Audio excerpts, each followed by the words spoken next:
Hey guys, this is Andreas and welcome to episode 3 of the Nothing But Tablets iPad screencast. In the first episode I talked a little bit about how you can handle files on the iPad despite some of the restrictions that Apple has put in place.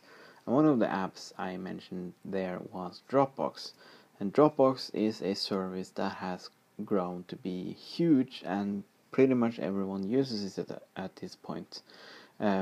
So naturally it's one of the apps that a lot of people install right away when they get their iPad, and that's why it's a bit unfortunate that Dropbox for iPad works quite a bit differently from how it works on both computers and also on Android.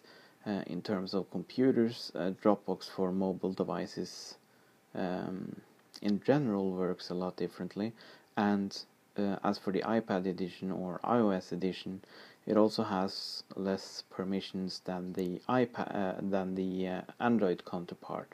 So you're basically at the bottom of the ladder as far as how much access it has to the operating system. That limits what it can do.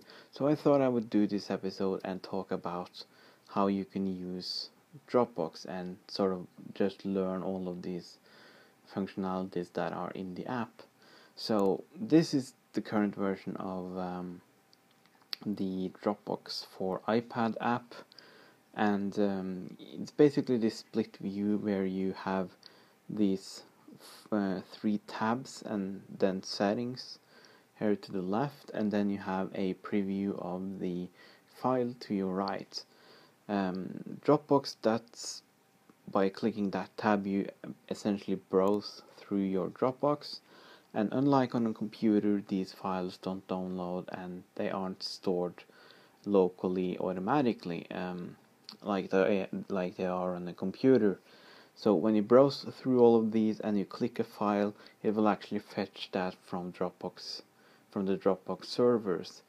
And if you don't have a data connection, that can be a problem if you need some files that are in your Dropbox. And that's where the favorites come in. So I don't have any favorites right now, but let's just favorite this file I had open. And favoriting it basically saves it locally, basically downloads that specific file. So you can do that with just a few files that you know you need, or you can actually favorite a lot of stuff so that you have offline access if you don't have a 3G iPad and you find yourself outside of Wi-Fi range a lot.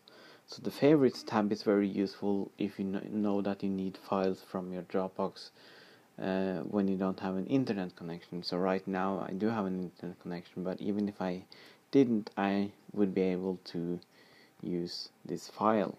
And then the third tab is the Uploads tab, and Uploads has its own tab right now, which is very nice.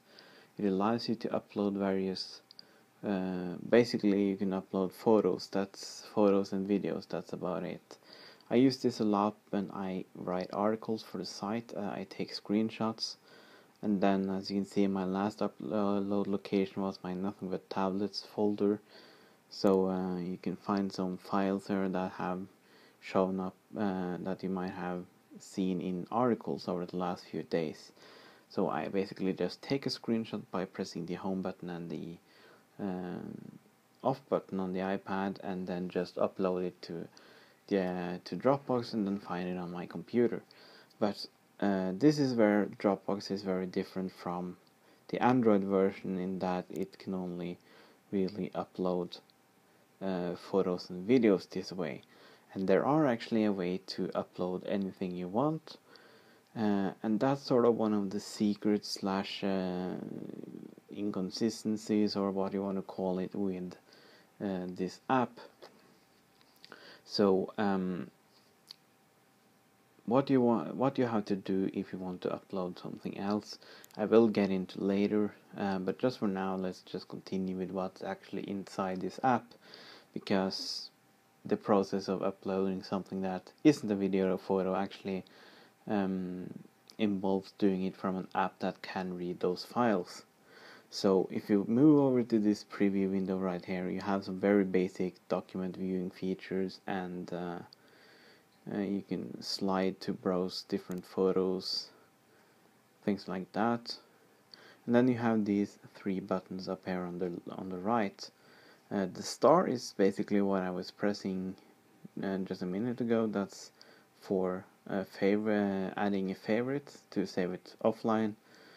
Then you have this button here, which allows you to share a file, and unlike what you might think that mean when it says would you like to share this file, it actually doesn't send the file, it sends a link to the file.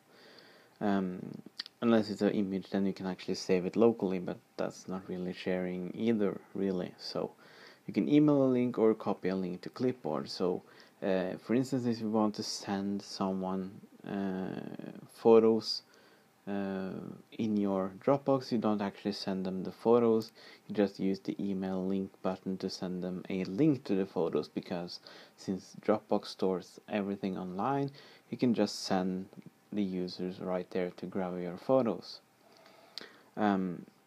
This is also very useful for other things, basically for moving files from your Dropbox over to other apps. For instance, I showed this in another video for scanning documents into Taposay.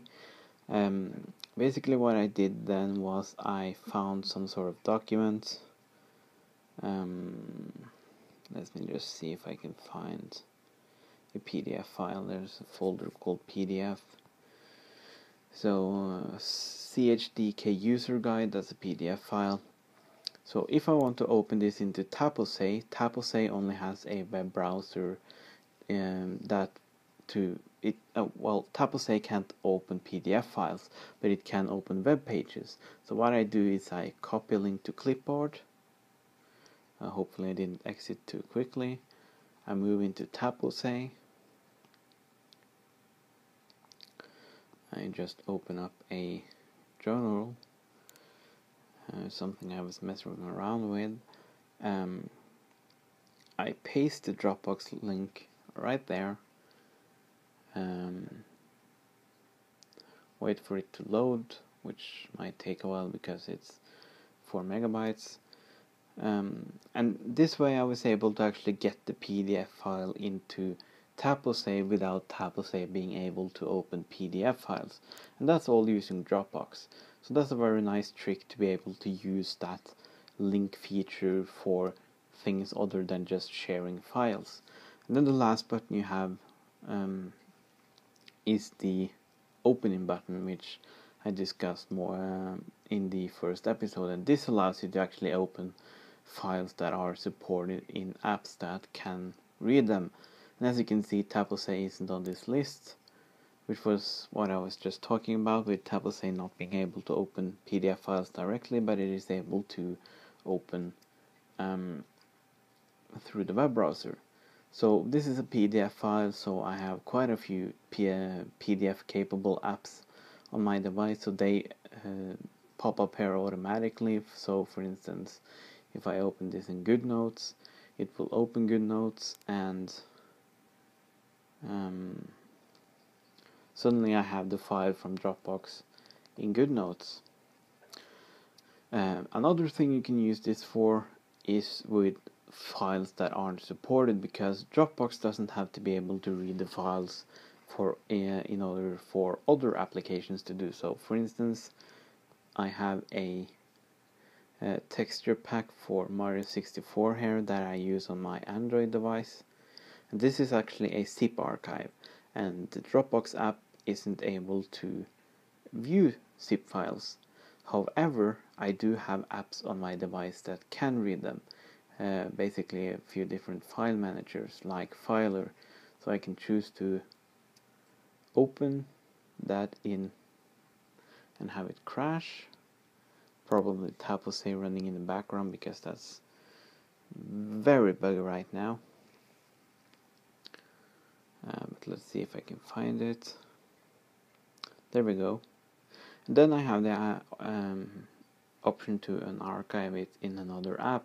So that just goes to show that even though Dropbox wasn't able to read the file, Filer was able to do it. There's a bug right now with Filer that makes scrolling sort of buggy after you have unzipped the file. But if I close that and open it back up again, I can go and take a look at what was inside. Guess that's... no, this wasn't it. Yeah, here we are. This is what was inside that zip file. So I was able to unzip the file that was in Dropbox despite Dropbox not having unzip capabilities. And that sort of brings me to what I was talking about before with Dropbox not being able to upload files that it can't, that aren't photos or videos. And the way you do this is basically this exact opposite of what I just did. Instead of taking a file from Dropbox into another app, you take a file from another app into Dropbox.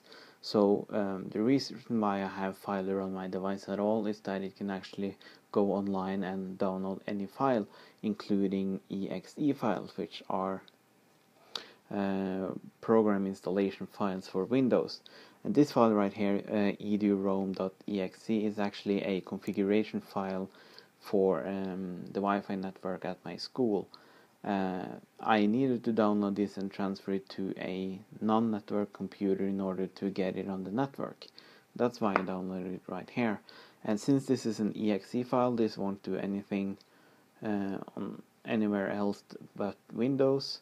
So Filer won't be able to load it either. It just displayed this sort of weird stuff because it tried to open the program file in a text editor. But it does have the ability to export it, and I can export it to whatever program actually supports or think it supports exe files. And even though Dropbox can't actually open the exe files, it has given the OS notification that okay, you can give us exe files because we're a file managing application, so we will just upload it. So if you do it that way, then suddenly you have the ability to upload files to a Dropbox folder, even though the Dropbox app itself isn't able to upload anything but images and videos. So I can just select the root folder, which is always gets messy for some reason. And then when I go back here, I can find the file in my Dropbox. So that's the way you have to do it in order to upload any files that Dropbox don't support using the upload feature. And this isn't Dropbox's fault at all. This is simply Apple saying that the only file you can pull from other apps are photos and videos. Other apps are allowed to push files to you, but you can pull files from them. So that's just Apple being Apple, and it's something that can be a bit confusing to get a handle of, because you'd think that you'd go into the app that you want to upload the file to in order to upload it. So basically that's it for using Dropbox. This wasn't really all that complicated, but there are some sort of issues here that aren't that are different compared to both the Android version and the PC version. So perhaps one day I'll do a video showing of what Dropbox can do on Android, because it's actually a lot more powerful there. But for now, thank you for watching, and I'll see you later.